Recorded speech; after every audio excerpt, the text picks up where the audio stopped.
اللہ تعالیٰ نے جو انسان پیدا کیے ہیں ان کے مزاج مختلف ہیں. ان میں کچھ لوگ ہوتے ہیں جو قوی ہوتے ہیں ارادے کے، جو فیصلہ کر لیا ڈٹ گئے. کچھ لوگوں میں وہ قوت ارادی اتنی مضبوط نہیں ہوتی، وہ ادھر ادھر سوچتے رہتے ہیں.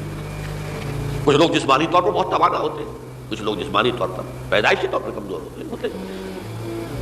تو اگر کوئی قوت ارادی کمزور رکھنے والا شخص ہے، وہ بھی تو اللہ کی تخلیق ہے، اللہ کا بندہ ہے، خطاؤں کا ظہور ہو جاتا ہے، توبہ کرتا ہے، پھر کچھ عرصے کے بعد پھر خطا کا ظہور ہو جاتا ہے، پھر توبہ کرتا ہے. تو ہم تو یہ سمجھیں گے کہ ایک حد کے بعد پھر اس کی توبہ قبول نہیں ہونی چاہیے. لیکن حدیث سنیے.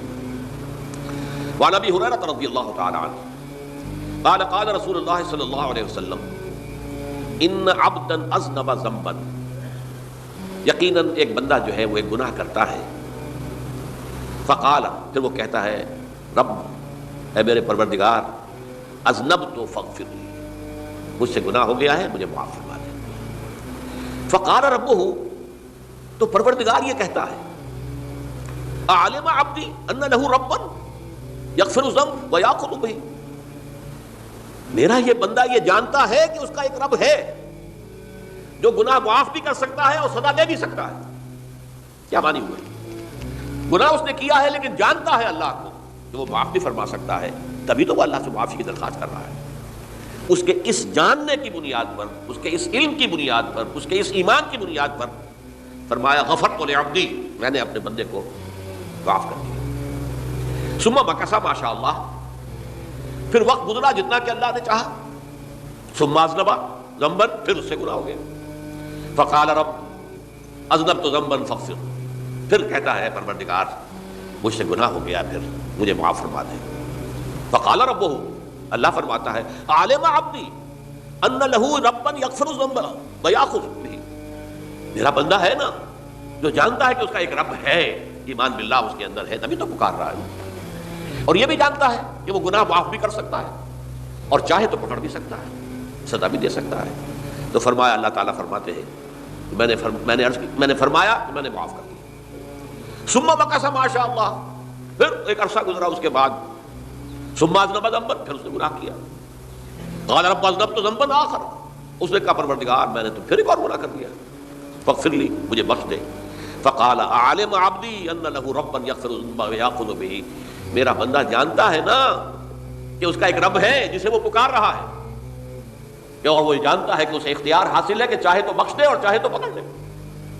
اس کے اس علم، اس ایمان کی بنیاد پر میں نے اسے معاف کر دیا. ایک اور حدیث، میں نے چونکہ اس گفتگو کے لیے ان احادیث کا تفحص کیا ہے، یہ تو بہت ہیں حدیثیں، میں نے ان میں سے کچھ چنی ہے. ہمارے بعض واعظ ناصح وہ بھی کسی شخص کو روکتے رہے، برائیوں سے روکتے رہے، نہیں رکتا تو کہیں غصے میں آ کے اللہ تجھے کبھی معاف نہیں کرے گا. یہ کتنا بڑا جرم ہے، اس کا اندازہ کیجیے اس حدیث سے. تو میرے بندے کو میری رحمت سے مایوس کر رہے ہیں، کتنا بڑا جرم ہے اس کا اندازہ کیجیے. یہ مسلم شریف کی روایت ہے عن جندب، حضرت جندب رضی اللہ تعالی عنہ سے، ان رسول اللہ صلی اللہ علیہ وسلم حدث، کہ اللہ کے رسول صلی اللہ علیہ وسلم نے ایک واقعہ بیان کیا. ان رجلا قال، کہ ایک شخص نے یہ کہا واللہ لا یغفر اللہ لفلان، کہ خدا کی قسم اللہ تعالیٰ فلاں شخص کو کبھی معاف نہیں کرے گا. وَأَنَّ اللَّهَ تَعَالَى قَالَ، اس پر اللہ تعالیٰ نے یہ فرمایا مَنْ ذَا الَّذِي يَتَعَالَىٰ عَلَيَّ، یہ کون ہے جو میرے اوپر حکومت کرنے والا آ گیا، جو میری طرف سے حکم لگا رہا کہ میں کبھی معاف نہیں کروں گا. مَنْ ذَا الَّذِي، کون ہے وہ شخص، الَّذِي يَتَعَالَىٰ عَلَيَّ انی لا اغفر لفلان، کہ میں فلاں شخص کو کبھی معاف نہیں کروں گا. قد غفرت لفلان، اس کو تو میں نے معاف کر دیا.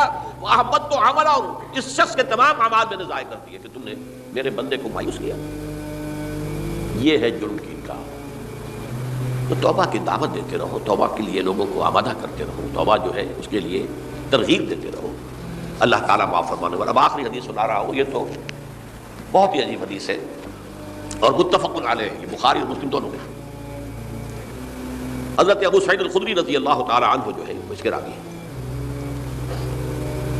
حضور نے فرمایا کانا فی من کانا قبلکم رجل قتل 99 نفسا، تم سے پہلے جو امت تھی بنی اسرائیل، گویا کہ ان کا ذکر ہے، اس میں ایک آدمی ایسا تھا جس نے 99 قتل کیے تھے۔ اب آپ اندازہ کیجئے کتنا بڑا گناہ کبیرہ ہے قتل۔ قرآن مجید میں آتا ہے فَكَأَنَّمَا قَتَلَ النَّاسَ جَمِيعًا، اگر ایک انسان کو بھی ناحق قتل کر دیا گیا تو یہ ایسے ہی ہے گویا کہ اس نے پوری نوع انسانی کو قتل کر دیا، اس نے 99 قتل کیے۔ فَهَلْ لَهُ مِن تَوْبَةٍ، پھر اس کے بعد یہ ہوا کہ اس کے اندر توبہ کا جذبہ پیدا ہوا۔ فَسَأَلَ عَنْ أَعْلَمِ أَهْلِ الْأَرْضِ، تو اس نے پھر سوال کیا، لوگوں سے پوچھا کہ زمین میں رہنے والوں میں کون سب سے بڑا عالم ہے۔ وَدُلَّ عَلَىٰ رَاهِبٍ، تو اسے بتایا گیا فلاں راہب فلاں جگہ پر ہے، وہ بہت نیک ہے، بڑا عالم ہے۔ فَأَتَاهُ، وہ اس کے پاس آیا، فَقَالَ أَنَّهُ قَتَلَ 99 نَفْسًا فَهَلْ لَهُ مِن تَوْبَةٍ، انہوں نے کہا دیکھیے راہب صاحب میں نے 99 انسان قتل کیے، اب مجھے یہ بتائیے کہ میرے لیے توبہ کا کوئی امکان ہے؟ فقال لا، اس نے کہا نہیں۔ فقتلہ، اس نے اس کو بھی قتل کر دیا۔ فکمل بہ 100، اپنی سینچری مکمل کر لی، مطلب 99 کے بعد ایک کی کسر تھی، اس کو بھی قتل کیا، 100 پورے کر لیا۔ ثم سأل عن عالم اہل الارض، پھر اس نے پوچھا کوئی اور کوئی بڑے عالم انسان ہو۔ فدل علی رجل عالم، پھر اس کی رہنمائی کی گئی ایک بڑے عالم شخص کی طرف۔ فقال انہ قتل 100 نفس، تو اس نے وہاں جا کر کہا کہ میں 100 انسان ہلاک کر چکا ہوں، قتل کر چکا ہوں۔ فہل لہ من توبہ، میرے لیے توبہ کا کوئی امکان ہے؟ فقال نعم، اس نے کہا کیوں نہیں، 100 قتل کیے تب بھی کیا ہے، توبہ کا راستہ دروازہ کھلا ہوا ہے، ما لم یغرغر، جب تک کہ وہ گھنگرو نہیں بج رہا اس وقت تک تمہارے توبہ کا دروازہ کھلا ہوا ہے۔ پہلے افراد توبہ کریں اور صحیح توبہ کریں۔ صحیح توبہ کیا ہے؟ ہماری زندگیوں میں کوئی حرام شے ہے فوراً نکال باہر، ہماری معاشرت میں اور اس معاشرے میں رہتے ہوئے جو قانون ہے جس کے ہم پابند ہیں، ہم کسی زانی کو رجم نہیں کر سکتے، ناممکن ہے، یہ تو قانون ہی بنے گا تب ہوگا۔ ہم کسی چور کا ہاتھ نہیں کاٹ سکتے، تو قانون بنے گا تو ہوگا۔ تو ہم جن چیزوں پر عمل نہیں کر سکتے قانوناً، ان کے علاوہ باقی پوری شریعت جس پر عمل کیا جا سکتا اس پر عمل پیرا ہوتا ہے۔ سود میں بند نہیں کر سکتا، بینکوں کو میں آگ نہیں لگا سکتا، اور بینکوں کو آگ لگا دیں گے تب بھی سود تو ختم نہیں ہوگا، لیکن یہ تو کر سکتا ہوں نا کہ براہ راست سود میں ملوث نہ ہوں، سود پر قرضہ لے کر اپنا کاروبار نہ چمکاؤں، نہ بڑھاؤں، سود پر قرضہ لے کر اپنے مکان نہ اونچا کروں، یہ تو کر سکتا ہوں۔ تو کم سے کم جو ڈائریکٹ کسی نے قانون نہیں بنایا کہ لازم ہے آپ پر کہ آپ سودی قرضہ لیں اور اپنی بلڈنگ عالی شان بنا لیں، کسی نے نہیں کی۔ یہ اگر کر رہے ہیں تو آپ مجرم ہیں۔ آپ کے معاشرے میں کوئی قانون نہیں بنا کہ پردہ ختم، برقع حرام، مصر یہ ترکی میں تو کر دیا گیا تھا، برقع حرام، وہاں تو سر کو اوپر جو ہے ڈھانپنا جو ہے، سکارف لینا بھی ممنوع ہے، یہاں تو نہیں ہے۔ پھر یہاں جنہوں نے چھوڑا ہے مجرم خود ہے۔ یہاں تو اللہ کا شکر ہے کوئی ایسا مصطفیٰ کمال پیدا آج تک نہیں ہوا ہے کہ جس نے ان چیزوں کا حکم دیا۔ ہاں ترغیب ہے، ذرائع ابلاغ کے ذریعے سے، فحاشی ہے، عریانی ہے، لیکن چوز آپ خود کرتے ہیں، فیصلے کا اختیار آپ کا اپنا ہے۔ تو جن چیزوں کے اندر بھی گناہ سے بچنے کا امکان ہے اس کو عملاً ترک کیا جائے، اور نمبر 2 عزم مصمم کر لیا جائے کہ اللہ اب بقیہ زندگی جتنی بھی ہے اس میں اپنی توانائیاں، اپنی قوتیں، اپنی صلاحیتیں صرف کروں گا تیرے دین کی تبلیغ اور تیرے دین کے قائم کرنے کی جدوجہد۔ عزم مصمم، یہ سلطنت خدا داد پاکستان، اور اللہ ہے خاص ہے خاصان رسول، وقت دعا ہے، امت میں تیری آ کے جب وقت پڑا ہے۔ میں اپنے احساسات جو ہیں آپ کے سامنے الفاظ میں بیان نہیں کر سکتا۔ یہ جب یروشلم کی تباہی ہوئی تھی جس کا میں نے ذکر کیا ہے، 6 لاکھ انسان قتل ہوئے تھے، اور 6 لاکھ کو نبوکدنضر جو تھا وہ ہانک کر بھیڑوں بکریوں کی طرح بیبیلونیا لے گیا تھا۔ اس سے پہلے کتنے ہی نبی اہل کتاب کے وہ کہتے رہے تھے کہ ہوش کرو، توبہ کر لو، بلکہ ایک جگہ کے الفاظ یہ ہیں درخت کی جڑ پر کلہاڑا رکھا جا چکا ہے، اب بھی ہوش میں آ جاؤ، ہوش میں نہیں آئے۔ دنیا پرستی جو بھی ان کے نفس پرستی جو بھی ان کے اوپر مسلط ہو چکی تھی، اس نے انہیں توبہ نہیں کرنے دی، تباہی و بربادی ہو گئی۔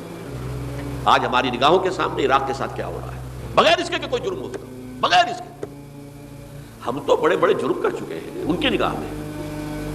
نان پرولیفریشن ٹریٹی جو ہے اس کے خلاف ہمارا عمل جا رہا ہے پوری دنیا کے اندر، ان کا کہ ہم اس کو ایٹمی صلاحیت کو نہیں پھیلنے دیں گے۔ وہ ایک خاص وقت میں افغانستان میں انہیں ہماری ضرورت تھی اپنے اصل دشمن USSR اپنے مقابل کی طاقت کو ختم کرنے کے لیے، اس وقت انہوں نے اپنا منہ جو ہے پھیر لیا تھا، نہیں دیکھا تھا، اور ہمارے ہاں اللہ کی یہ رحمت آ گئی کہ ایٹمک صلاحیت بھی حاصل ہوئی. اور پوری دنیا میں شاہ عبداللہ نے کہا تھا، پرنس عبداللہ نے، کہ یہ آپ کا نہیں ہے، یہ جو نواز شریف صاحب سے جب اس کا ہم نے دھماکہ کیا ہے، یہ بم آپ کا نہیں ہے، یہ پوری امت مسلمہ کا بم ہے. کیسے یہ برداشت کر سکتے ہیں یہودی اور یہودیوں کے اعلی کار عیسائی، خاص طور پر Protestants, west white Anglo Saxon Protestants. تو سمجھ لیجئے کہ پاکستان کی جڑوں پر بھی تیشہ رکھا جا چکا ہے. یہ میرے احساسات کی اس سے کم میں تعبیر ہو نہیں سکتی، لیکن اب بھی امکان ہے، اب بھی امکان ہے، اب بھی امکان ہے. توبہ کرو، توبہ کراؤ، مل جل کر طاقت بنو، کوشش کرو کہ یہاں اسلام کا نظام آ جائے. اور اس اسنا میں بھی دعا کرو اللہ تعالیٰ سے کہ اللہ ہمیں مہلت عطا فرما دے، ہمیں کچھ اور مہلت عطا فرما دے، اے اللہ ہمیں کچھ اور مہلت عطا فرما دے. بارک اللہ لی ولکم فی القرآن العظیم ونفعنی وإیاکم بالآیات والذکر